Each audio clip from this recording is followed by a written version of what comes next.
Tariff tariff tariff गेल्या कित्येक महिन्यापासून टॅरिफ बॉम्ब यापासून आणि जगामध्ये या टॅरिफ बॉम्बमुळे आलेल्या मंदीमुळे भारतीय देखील टेन्शनमध्ये होते. मात्र आता तुमचं टेन्शन जरा हलकं करणारी एक बातमी आहे, कारण अमेरिका आणि भारत यांच्यातील व्यापार करार हा अंतिम टप्प्यात पोहोचला. जवळजवळ हा आता फायनल स्टेजमध्ये पोहोचलेला आहे, होण्यातच जमा आहे.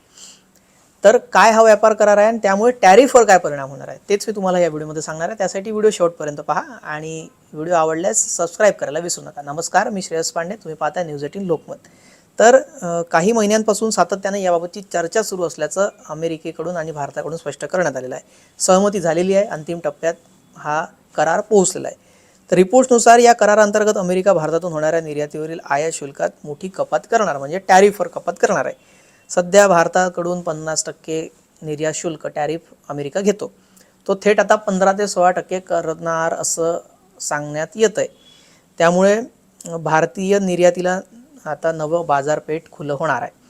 आपण पाहिलं दिवाळीच्या फराळाच्या निर्यातीला देखील मोठा फटका बसला होता या टॅरिफमुळे. आता दोन्ही देशांना याचे काय संभाव्य फायदे होऊ शकतात तेही आपण पाहूयात. या करारामुळे भारत अमेरिका आर्थिक संबंधामध्ये मोठा बदल घडू शकतो. भारताला अमेरिकन बाजारपेठेत अधिक प्रवेश मिळेल, विशेषतः औषध निर्मिती, वस्त्रोद्योग आणि IT क्षेत्रामध्ये नवे दरवाजे उघडतील. सोबतच अमेरिकेला भारताच्या विशाल ग्राहक बाजारपेठेत देखील कृषी असो किंवा ऊर्जा असो, तंत्रज्ञान या क्षेत्रात गुंतवणुकीची संधी मिळेल. आणि आर्थिक तज्ज्ञांच्या मते हा करार भारतीय शेअर बाजारासाठी देखील बूस्टर डोस ठरू शकतो. जे काही शेअर बाजार कोलमडला आहे तेही आता बुल रन सुरू होऊ शकतो.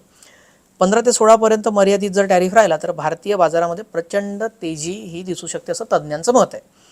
आता काही संवेदनशील मुद्दे देखील आहेत, त्यावर देखील चर्चा केली पाहिजे. आणि अमेरिका भारताने रशियाकडून कच्च्या तेलाची खरेदी कमी करावी असा सातत्यानं तगादा लावून बसलेला आहे, दबाव आणतोय.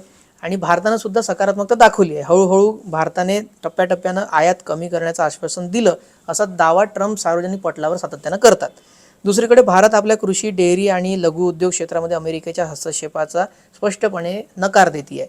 कारण जर असा या क्षेत्रामध्ये हे जे फंडामेंटल्स बिझनेस आहेत त्यामध्ये जर का अमेरिकेने जर इंटरफेअर्स केला तर त्याचा जो फटका आहे तो स्थानिक उत्पादकांना बसू शकतो. त्यामुळे भारत या बाबतीत नकारात्मक भूमिका घेऊन आहे. त्यामुळे अंतिम टप्प्यात जरी हा निर्णय पोहोचला असला तरी त्यावर सहमती आता कितपत बनते आणि त्यातून खरंच 50 वरून थेट आपण 15-16% टॅरिफवर जर आलो तर नक्कीच शेअर बाजारामध्ये तेजी पाहायला मिळेल. तुमचं याबाबत काय मत आहे?